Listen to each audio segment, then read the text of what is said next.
प्यारे दोस्तों, आज हम चर्चा करेंगे कि सिविल सूट कैसे फाइल किया जाता है और उसका क्या क्या स्टेज है।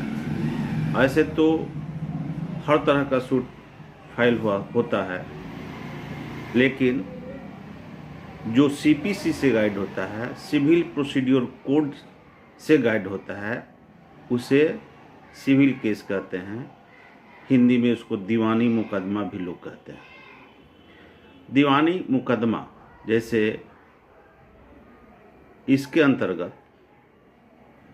जमीन संबंधी मुकदमा, मॉर्गेज संबंधी मुकदमा, इसके बाद से स्पेसिफिक परफॉर्मेंस का केस, मनी सूट, तरह तरह के केस इसके अंतर्गत आते हैं। जिसमें आपराधिक रोल नहीं होता है उसे सिविल सूट के अंतर्गत ही केस फाइल किया जाता है और सीपीसी से ही गाइड होता है। अब हम आज सिर्फ यही विचार करेंगे कि कोई भी टाइटल सूट फाइल कैसे किया जाता है और फाइल करने के बाद उसका क्या क्या स्टेज का सामना करना पड़ता है। मेरे प्यारे दोस्तों, मैं इसके आगे भी इसके हर एक पहलू पर आप लोगों को बताऊंगा। मेरा निवेदन है आप लोगों से कि इस चैनल को सब्सक्राइब करें, लाइक करें, कमेंट सेक्शन में जाकर कमेंट करें। अगर कोई क्वेश्चन पूछना है तो आप बिंदास पूछ सकते हैं।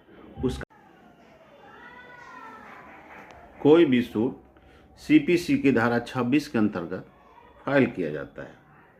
इसमें कोर्ट को पावर है कि उसको फाइल किए गए सूट को ट्रायल के अंतर्गत देखे और उसका विचरण करें। उसमें हम लोग एक और धारा जोड़ते हैं जिसको कहा जाता है सेक्शन 9। उसके बाद से केस की प्रक्रिया, केस फाइल करने की इस धारा के अंतर्गत प्लेंट बनाकर हम लोग केस फाइल कर देते हैं।